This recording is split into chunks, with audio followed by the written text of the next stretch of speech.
Detrás de cada hecho político, social, criminal, hay una compleja trama de conexiones que difícilmente sale a la luz. Pactos, maniobras, secretos, complicidades, que tiñeron de sangre y de misterio las páginas de los libros de historia. Descubra los entretelones ocultos de los sucesos más resonantes en Infinito Complot.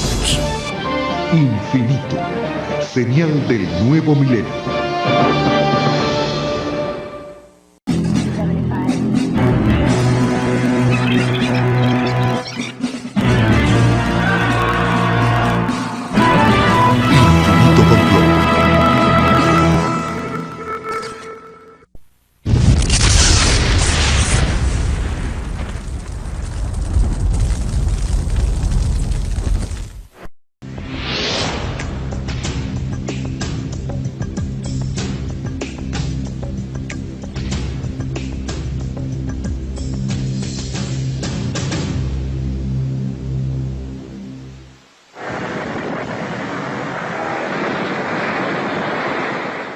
...1944.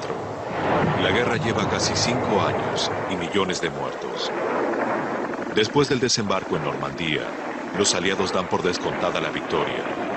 Hitler está acorralado. Ese año, lejos del campo de batalla, se realiza la Conferencia Monetaria y Financiera de las Naciones Unidas en New Hampshire, Estados Unidos. At Bretton Woods, New Hampshire, delegates from 44 allied and associate countries arrived for the opening of the United Nations Monetary and Financial Conference.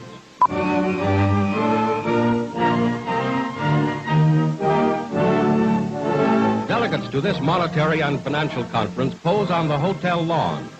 These meetings are designed to promote trade in the post-war world and to create a foundation for lasting peace.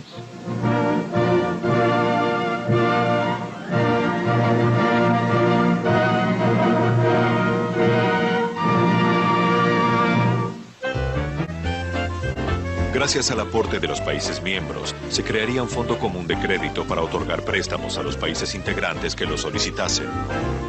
Dos históricos economistas fueron los responsables de diseñar las políticas internas que regirían a la flamante entidad. El inglés John Maynard Keynes y el norteamericano Harry Dexter White. Never been such a far-reaching proposal on so great a scale to provide employment in the present and increase productivity in the future. In our world, prosperity, like peace, is indivisible. In the fund, we have an instrument for international monetary collaboration which will prove a major contribution to world peace and world prosperity. The British, led by John Maynard Keynes, wanted a system that would essentially meet British needs, because the British were, the British economy was very weak. And as a result of being attacked during World War II.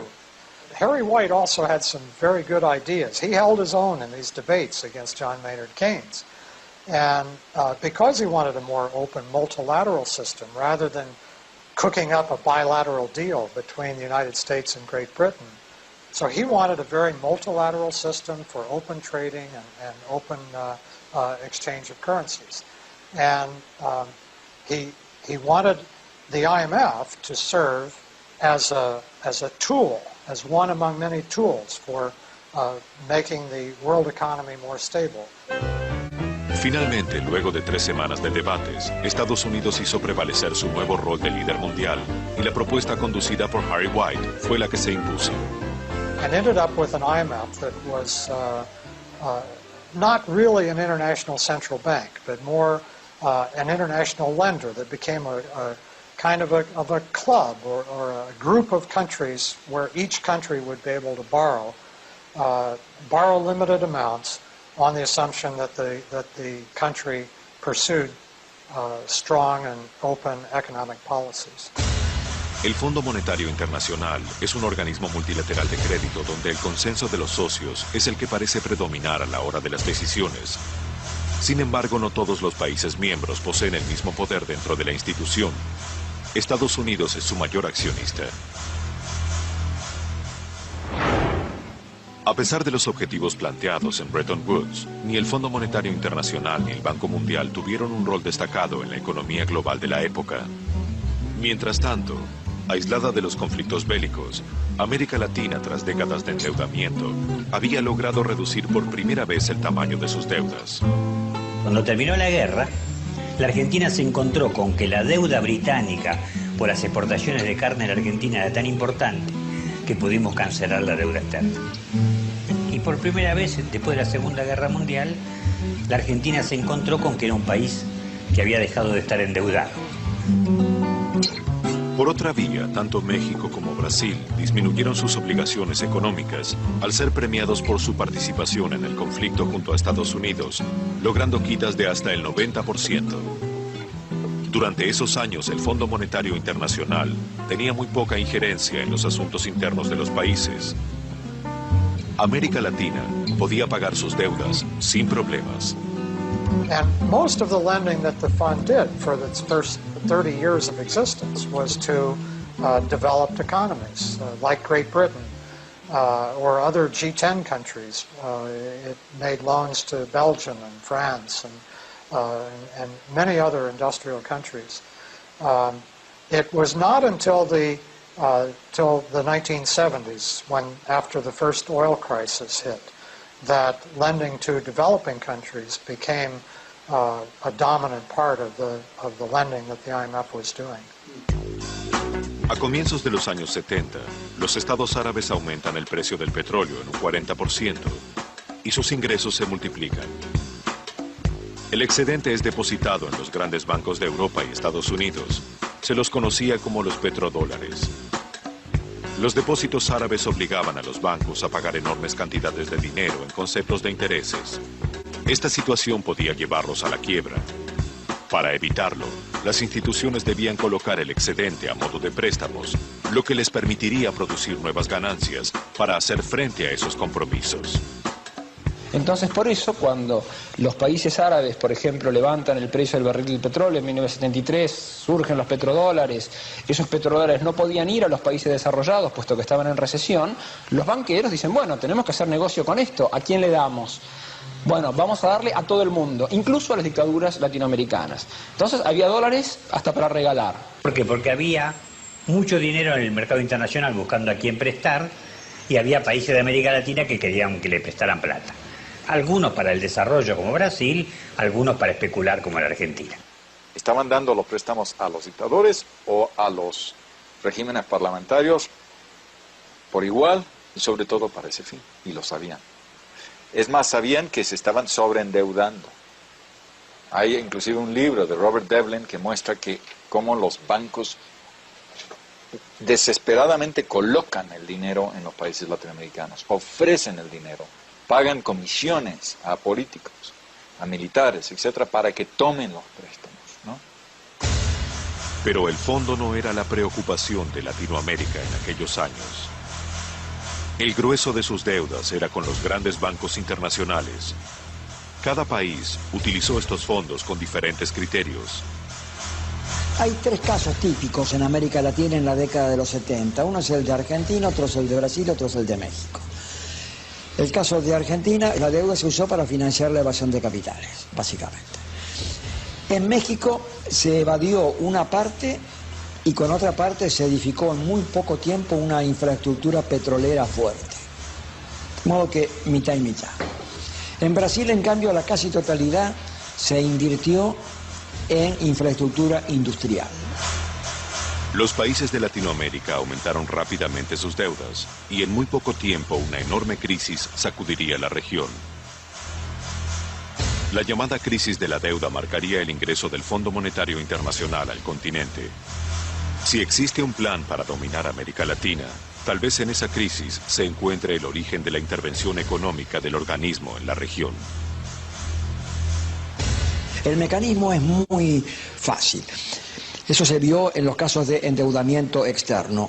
Hacen que los países se endeuden más allá de sus posibilidades, después no pueden pagar, para pagar tienen que pedir préstamos, y esos préstamos se otorgan si se cumplen con las condiciones de política económica interna que les exige el Fondo Monetario.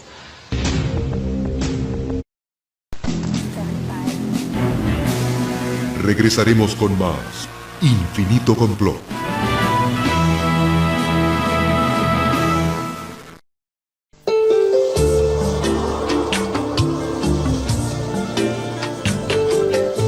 Estás viendo Infinito. Abre tu mente. Infinito Complot. Infinito. Señal del nuevo milenio.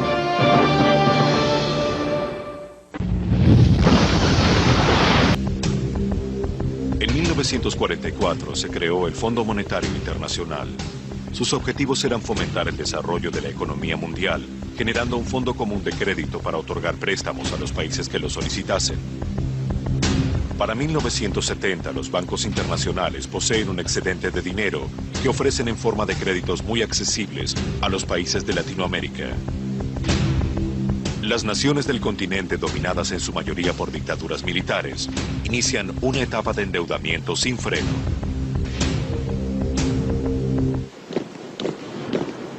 Sin duda alguna, las dictaduras latinoamericanas fueron impuestas por Estados Unidos, todas. En el caso de Argentina y Chile tenemos una documentación abundante. Hay suficientes pruebas como para encarcelar a Henry Kissinger y al presidente Ford como los principales instigadores del golpe de Estado de la Argentina, y a Henry Kissinger como el principal instigador y coautor del golpe militar contra Allende en Chile.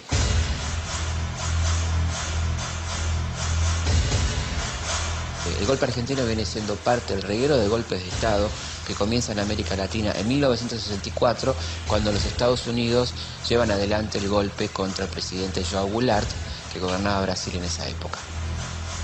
En la década del 70, la mayoría de las naciones de Latinoamérica se encontraban bajo gobiernos militares.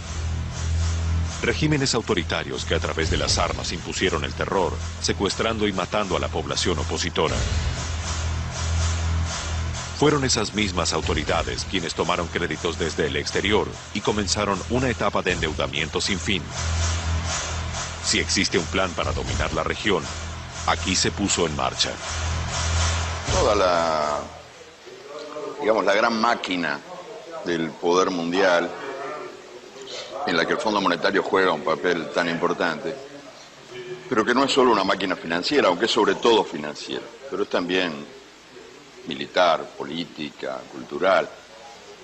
Yo creo que en el periodo ese de los años 70, en esos años de mugre y miedo, del terror militar en la mayoría de los países de América del Sur, bueno, pues que la máquina estuvo al servicio de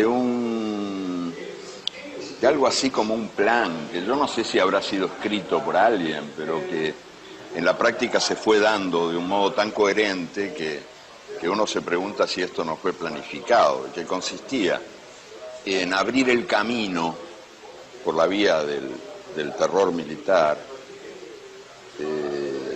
abrir el camino para que el despotismo financiero pudiera luego actuar impunemente. O sea, los secuestradores de personas despejaron el camino a los secuestradores de países. Los bancos prefieren decir, no teníamos responsabilidad en este asunto, ¿no? Era un puro negocio. A nosotros no nos interesa si es un dictador o un demócrata. A pesar de que la deuda crecía, junto con los índices de pobreza, violencia y desigualdad social, sectores financieros, locales y extranjeros, con la complicidad de los funcionarios de turno, continuaron fomentando los préstamos que favorecían sus propios intereses. Sin embargo, el Fondo Monetario Internacional no alertó a prestamistas y deudores de las nefastas consecuencias que este comportamiento podría provocar. Cuando un país incurre en excesivo endeudamiento, el fondo tiene que poner la luz roja y decir al país, al ministro de Hacienda, usted está endeudándose excesivamente. Y tiene que decir a los banqueros, cuidado que este país ya se sobreendeudó, se pasó. Eso por norma, por estatuto propio, pero lo hace. La primera respuesta, así como más evidente, es que el fondo realmente tiene una relación más estrecha, básicamente, con los bancos internacionales, con los mercados de capitales, y tiene su sus lealtades fundamentales ahí. En 1980, en Estados Unidos, asume como presidente el actor Ronald Reagan. En esa época, la potencia atravesaba una profunda recesión económica y una de las medidas para combatirla fue el aumento de la tasa de interés, lo que repercutió negativamente en los créditos tomados por Latinoamérica. Cuando la banca transnacional tuvo que reciclar los petrodólares, lo hizo a tasas de interés bajas, 5%, 6% anual. Y ahí lo tomaron muchísimos países, pero lo tomaron a tasa variable, de modo tal que esto fue hacia el 76-77 y en el 79-80 subieron a 15, 16 y hasta 20% la tasa de interés. Lo cual es una locura. ¿Quién toma un préstamo sin saber cuánto va a pagar? Entonces, esos préstamos de los años 70 eran una bomba de tiempo. Cuando el llamado mercado definiera una alza de sus intereses, simplemente explotaría la balanza de pagos, la capacidad de pago de esos países. Fue lo que pasó en la virada de los años 70 a los años 80. La altísima tasa de interés internacional dispara las deudas latinoamericanas. México, Brasil y la Argentina son los países más comprometidos. En agosto de 1982, México debe realizar un pago por su deuda que supera los fondos disponibles en la reserva. El país anuncia que no puede cumplir con sus obligaciones. Estalla la crisis de la deuda.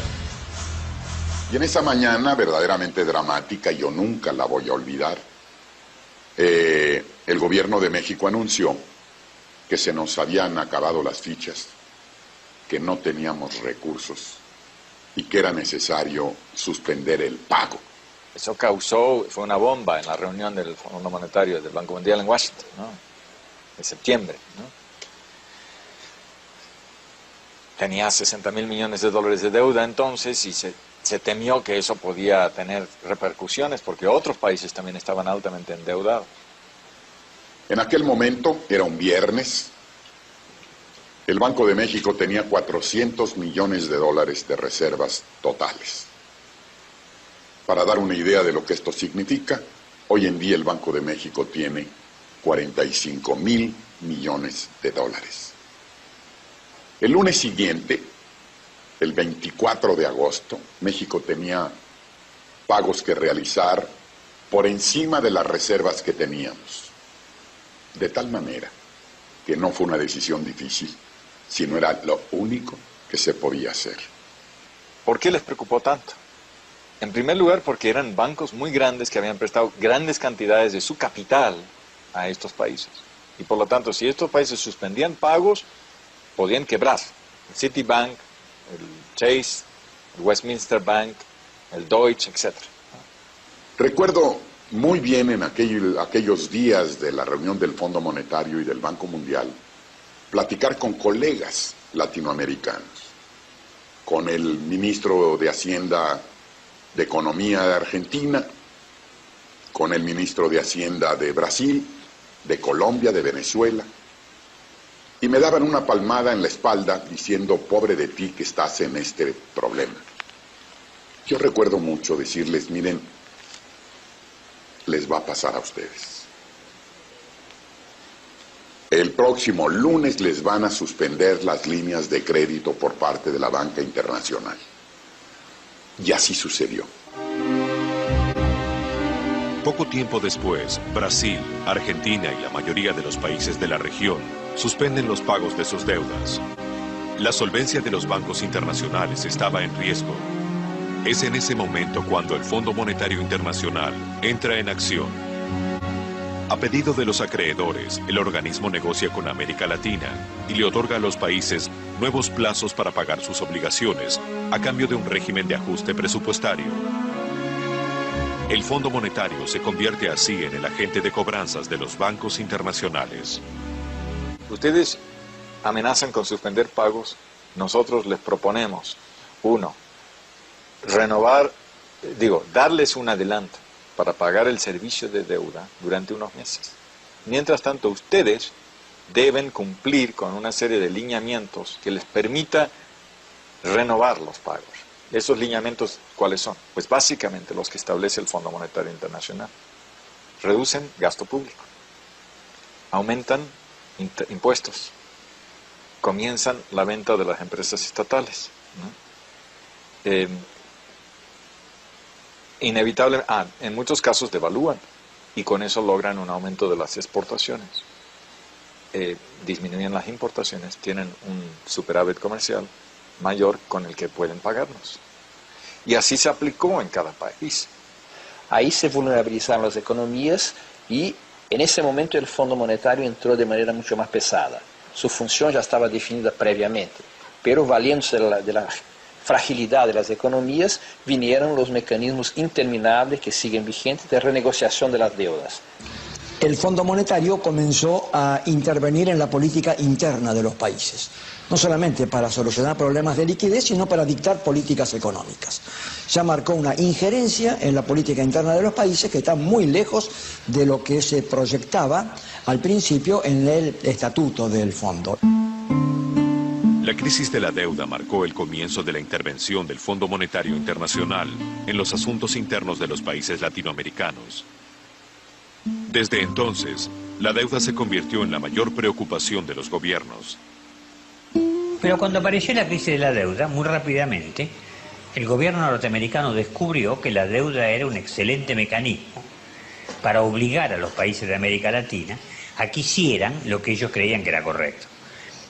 No es meramente el gobierno de los Estados Unidos, aquí estamos hablando de los bancos más fuertes, todos los bancos más fuertes del mundo, operando de manera conjunta sobre cada país sucesivamente, con el apoyo de Banco Mundial, Fondo Monetario, BID, y el apoyo del gobierno de los Estados Unidos. Es una fuerza tremenda. La unión de los bancos internacionales con el Fondo Monetario Internacional y las autoridades de las principales potencias del mundo consolidan una fuerza poderosa. Si existe un complot para someter a América Latina, se cristaliza en ese momento.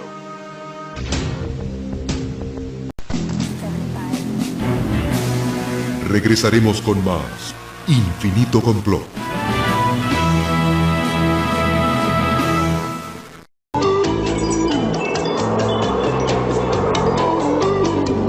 Estás viendo Infinito. Abre tu mente. Infinito Complot. Infinito. Señal del nuevo milenio.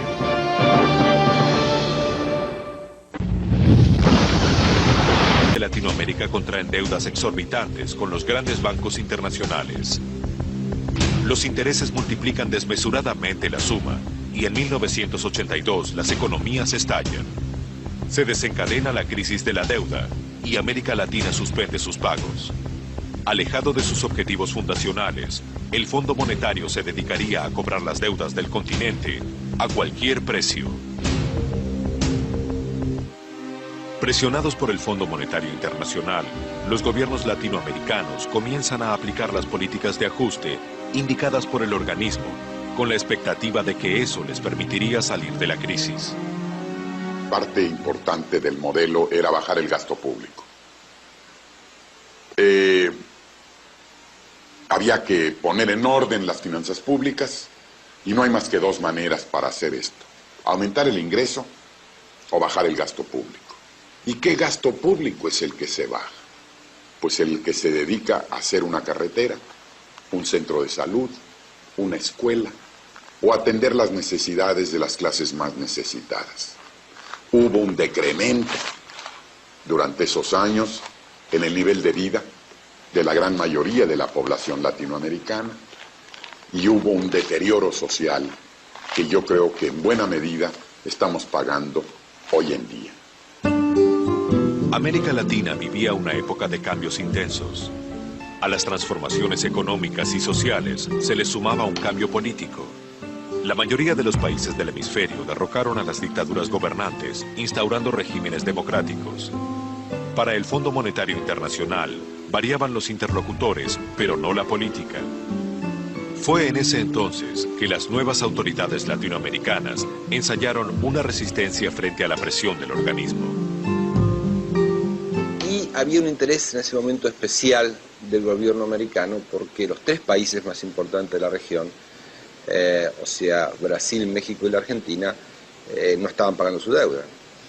Y entonces recuerdo que ellos tenían algún temor de que hubiera alguna especie de club entre estos países y que eso les permitiera una capacidad de negociación en el escenario internacional mayor. Tuvimos varias reuniones en donde incluso se discutió la formación de un frente común para negociar con los bancos. Así que no cayéramos en la estrategia que trazó el Fondo y la Tesorería americana de tratar el problema caso por caso. Y lo cierto fue que tanto el Fondo como el gobierno americano tomaron algunas medidas para convencer a algunos de los miembros de que no era bueno hacer el club y que la negociación individual daba mejores frutos, ¿no? Entonces el país que podía arreglar, nos pasó en alguna oportunidad, dejaba de ser tan solidario con los otros países porque había arreglado. El intento de unión latinoamericana para enfrentar al Fondo Monetario había fracasado, pero no sería el único. En la misma época, algunos países evaluaron la posibilidad de declarar ilegítimas las deudas contraídas por los anteriores gobiernos de facto. De acuerdo con la jurisprudencia de Estados Unidos, esas son deudas que pueden no pagarse. Bueno, una deuda odiosa es una doctrina a nivel del derecho internacional. Es muy importante porque esa doctrina dice que una deuda contratada por un régimen despótico es una deuda personal del régimen.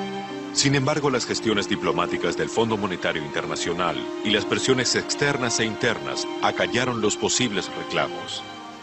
La injerencia del fondo en los temas de Estado de cada nación se profundizó y los planes económicos propuestos por el organismo se instalaron aún con mayor facilidad. Esto explica en gran medida que las políticas económicas desde esa época que se aplicaron en América Latina fueron similares.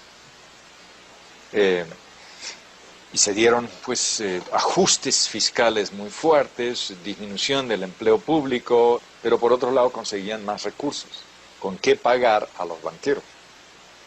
Y lograron pagar a los banqueros. Y los banqueros salieron del hoyo, ¿no? Lo que ocurrió es que América Latina quedó bastante en el hoyo, ¿no? El fondo trata de encontrar mecanismos que le permitan al país, de una manera razonable, poder pagar los servicios de la deuda externa. Y esto ha sido casi de su inicio uno de los roles del Fondo Monetario Internacional. Durante los años 80, las deudas continuaron creciendo debido a los altos intereses y las naciones latinoamericanas debieron solicitar nuevos créditos para poder pagar los antiguos compromisos en una espiral de endeudamiento que parecía no tener final. Esa es la década que se denominó de modo genérico la década perdida.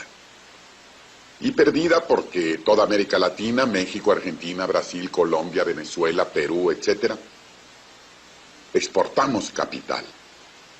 Tuvimos que pagar más al exterior de lo que recibimos del exterior. O sea, que desde el 82 le ha ido mucho peor a América Latina.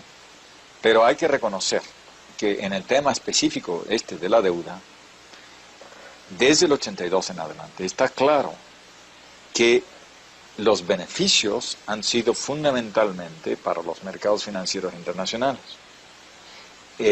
No han sido para América Latina. A fin de los años 80, las políticas de ajuste que vienen aplicando los países de Latinoamérica quedaron plasmadas en el Consenso de Washington, un catálogo de medidas económicas que se iban a convertir en la piedra fundamental del neoliberalismo en América Latina durante los años 90. Los mentores del supuesto complot contra Latinoamérica habían escrito su carta orgánica. El Tesoro norteamericano define una política y el FMI, el Banco Mundial, aplican esa política. Eso se llama el Consenso de Washington, porque esas tres instituciones están ubicadas en Washington. Esto lo escribió un señor Williamson, y habría que llamarle el Consenso de Williamson, porque en realidad lo escribió él, y dijo, bueno, acá en Washington cuando conversamos, llegamos a la conclusión de que hay una cartilla de una docena de políticas que todo el mundo debe hacer. Y las condiciones que impuso el Fondo Monetario fueron las condiciones de hegemonía del neoliberalismo. Condiciones tales como apertura de las economías, privatización de empresas, privilegio del ajuste fiscal, desregulación de la economía, flexibilización laboral. En verdad, el paquete, los condicionantes del Fondo Monetario son el eje de las políticas del continente. Cualquiera que fuera el país, el paquete era el mismo. Entonces, claramente se sintió que este fenómeno de la deuda permitía presionar para que los países hicieran lo que a ellos les parecía que era razonable. Y América Latina hizo esto toda la década del 90. Y no le fue bien. Salinas en México, Fujimori en Perú, Menem en Argentina, Collor de Mello en Brasil. Van a aplicar al pie de la letra las políticas del consenso de Washington. Mientras tanto, los bancos internacionales intentan desembarazarse del tema de la deuda. El secretario del Tesoro estadounidense, Nicholas Brady, con el apoyo del Fondo Monetario Internacional, idea un plan. El plan Brady consistía en convertir la vieja deuda latinoamericana en bonos. Acciones que cualquier ahorrista del mundo podía adquirir en el mercado y obtener una alta rentabilidad. Ahí sí se ve muy claramente, muy claramente, cómo los Estados Unidos interviene directamente en el manejo de la reestructuración de la deuda, ¿no? Brady propone que los bancos reconozcan que la deuda vale menos de lo que valía originalmente y que se haga un canje, una gran conversión.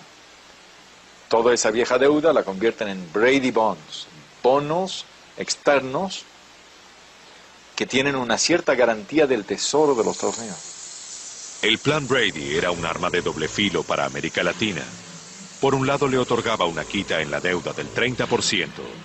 Por el otro, al entrar al plan Brady, cada país admitía definitivamente la existencia de la deuda y al reconocerlo, el reclamo de ilegitimidad quedaba sin efecto. Además, al tener el respaldo del Tesoro norteamericano, los bonos subieron su valor, por lo que las deudas, lejos de reducirse, se multiplicaron. Los bancos se deshicieron de la inmensa mayoría de la deuda latinoamericana y se la pasaron a esta masa de inversores.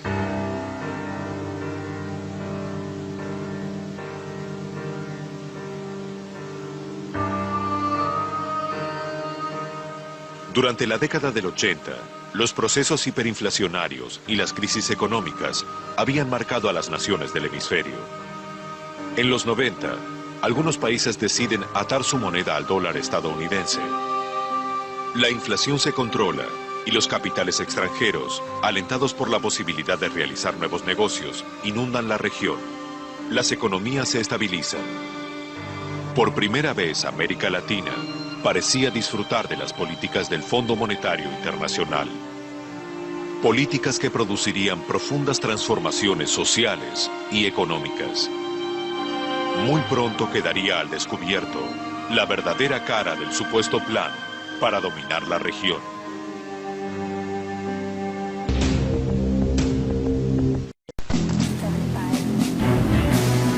Regresaremos con más Infinito Complot.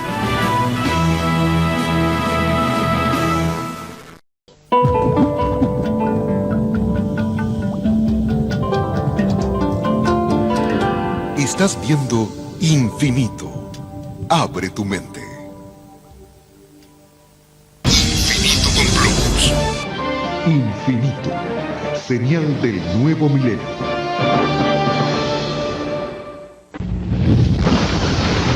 Latinoamericanos contraen enormes deudas con la banca internacional y en los 80 se declaran insolventes. Desde entonces, el fondo comienza a intervenir en las políticas económicas de los países con severos planes de ajuste, con el objetivo de que los países paguen sus deudas. Casi una década después, se redacta una serie de políticas conocidas como el Consenso de Washington, en donde se indica a las economías endeudadas una larga serie de medidas neoliberales que deben aplicar. El hipotético complot contra América Latina había dictado su constitución y la llevaría a cabo hasta las últimas consecuencias. A comienzos de los 90, América Latina había derrotado a la inflación y las deudas se encontraban controladas. La aparente estabilidad del continente tienta una vez más a los intereses financieros, quienes ofrecieron nuevamente créditos a los países ya altamente endeudados. Los gobernantes en general, cuando les vienen de fuera y les dicen, mira, aquí hay dinero, barato y mucho, hagan obra pública, inviertan en esto, inviertan en lo otro, así se consolidan. El político muy difícilmente dice que no. Y además los banqueros vienen presionando y diciendo, además hay negocios por medio, ¿no? Si no para usted, para su hermano, el que tiene una empresa de contrato de construcción, etc. El dinero ingresaba sin pausa y América Latina parecía vivir una época de prosperidad, signada por una afluencia de capitales, muchos de ellos perdidos en los oscuros laberintos de la corrupción. Vamos a tomar un par de casos, ¿no? Uno es Alberto Fujimori. Tomó préstamos en los años 90 en gran cantidad, muy por encima de lo que Perú debía tomar, digamos, en términos del tamaño de su economía, lo que podía pagar. El Fondo Monetario sabía perfectamente bien quién era el señor Fujimori, tenía relación directa con él y con todos los otros funcionarios, incluyendo el señor Montesinos, y había suficiente información para saber que era un régimen altamente corrupto y que estaba haciendo negocios con muchos de los préstamos. Pero no mandó la señal, la luz roja, porque dijo, no hay que alarmar a los mercados. En 1994 Argentina tenía una deuda externa de cerca de 70.000 millones de dólares. En 1999 llegó a casi 140.000 millones de dólares. ¿Qué pasó entre el 94 y el 99? ¿Por qué se endeudó de esa manera tan atroz? ¿Por qué el Fondo Monetario no puso luz roja y dijo, hay que parar el endeudamiento? El señor Menem y sus ministros están endeudando excesivamente. Es difícil decir si el fondo es más culpable que Menem o Menem es más culpable del fondo. Es verdad, los dos son culpables. Y los dos son coniventes y los dos ganaron. El fondo ganó y Menem individualmente ganó. Ganó en lo político y probablemente ganó en lo económico también.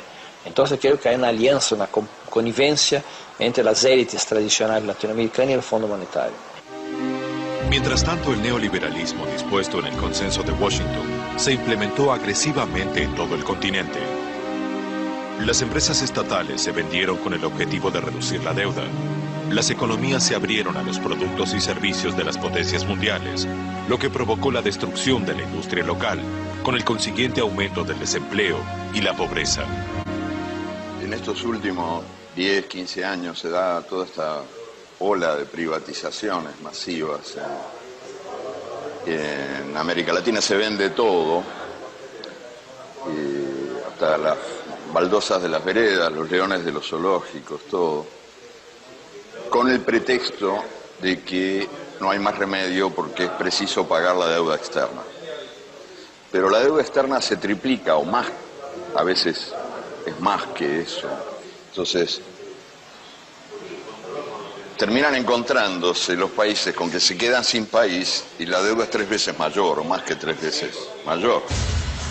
A mediados de los 90, el modelo neoliberal que dominaba Latinoamérica empezó a mostrar fisuras y las crisis comenzaron a sacudir el continente. Como en 1982, el primer país en estallar fue México, con la denominada crisis del tequila.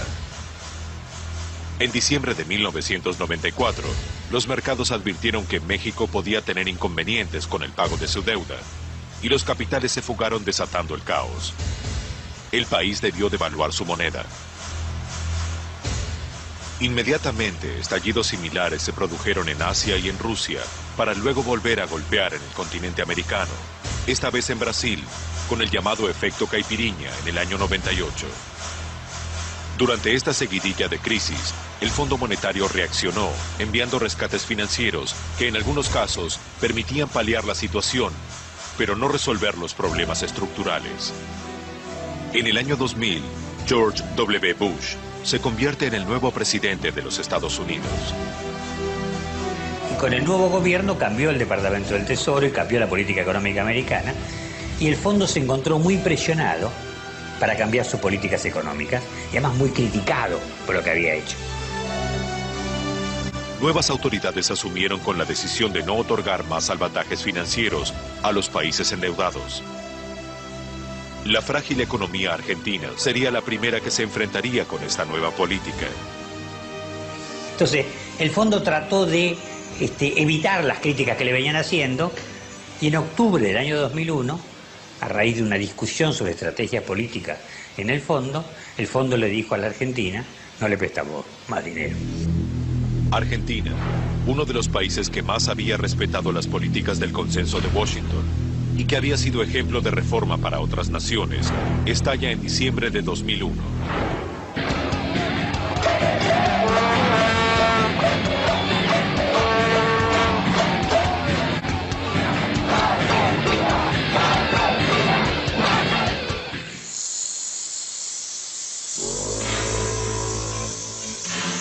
Las políticas del Consenso de Washington, que gobernaron la región durante la década del 90, no dieron el resultado prometido. La deuda aumentó junto con los índices de desempleo y pobreza. Si existió un plan para someter al continente y apoderarse de sus recursos, había logrado su cometido.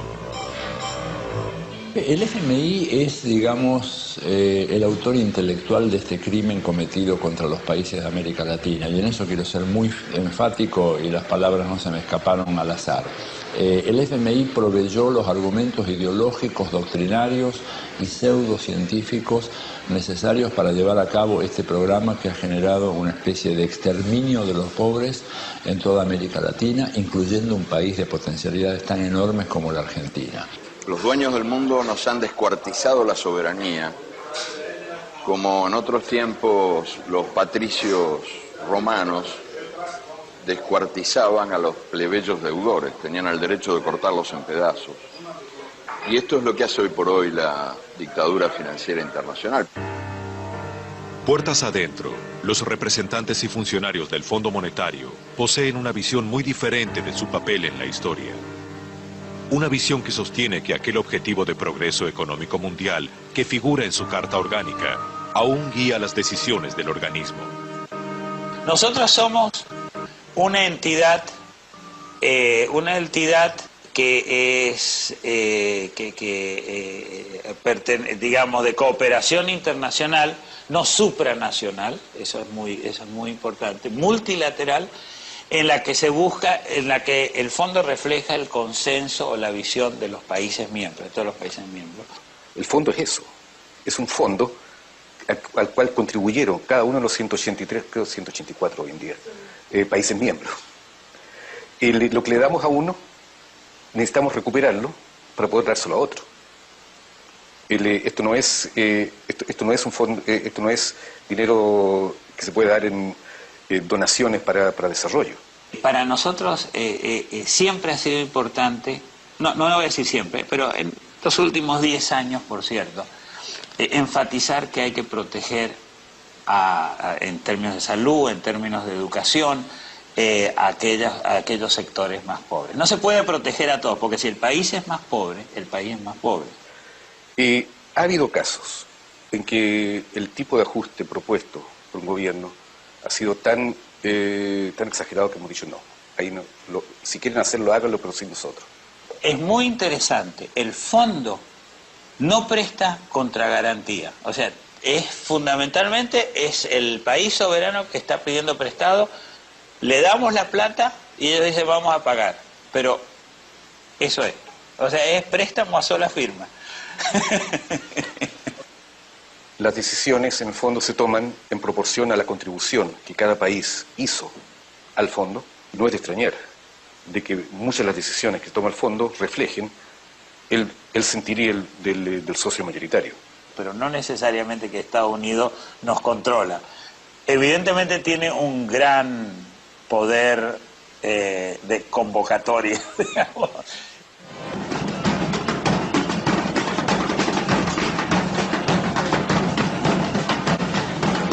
En primer lugar, la deuda externa debería ser desconocida en su parte inmoral. Es decir, esa deuda que no se utilizó para que sirva algo para el desarrollo de los pueblos y que fue robada, debería desconocerse. Os povos da América Latina têm seguido sistematicamente as imposições das grandes potências através do Fundo Monetário Internacional. E quem está cumprindo as exigências não tem conseguido sobreviver. É o que tem acontecido com a Argentina, com o Uruguai e com o Brasil. Cuanto más pagamos, más debemos. Y además de una deuda inmoral. una deuda impagable, por tanto, toda Latinoamérica debe unirse para no pagar la deuda externa. La globalización, ese concepto acuñado en la misma época en que nació el Consenso de Washington, permitió también que las protestas contra el Fondo Monetario Internacional se propaguen por el mundo.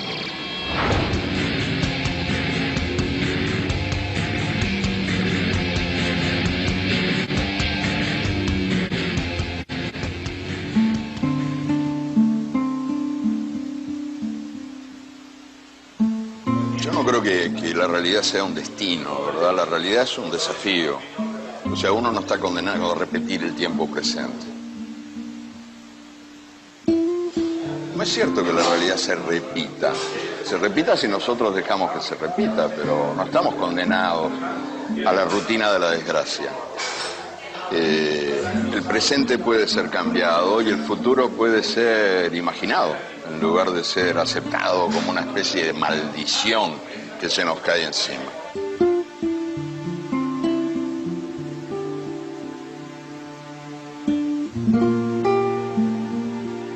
La deuda externa está en el origen de las naciones latinoamericanas, porque entre las primeras operaciones financieras que llevaron a cabo los fundadores, los próceres,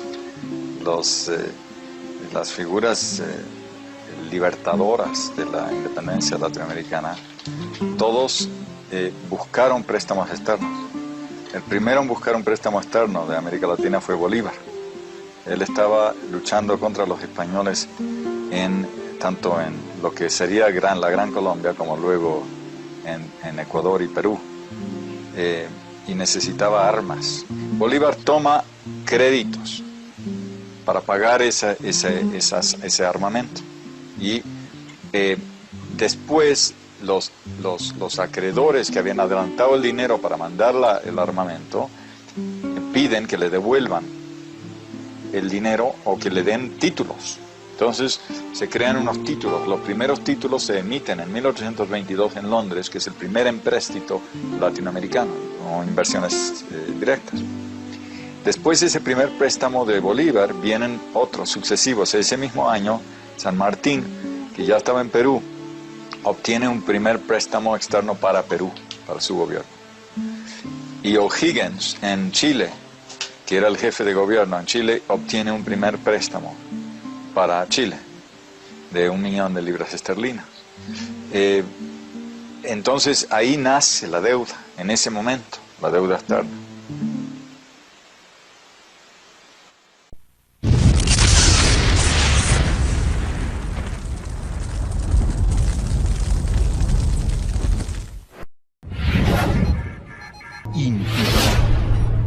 Abre tu mente.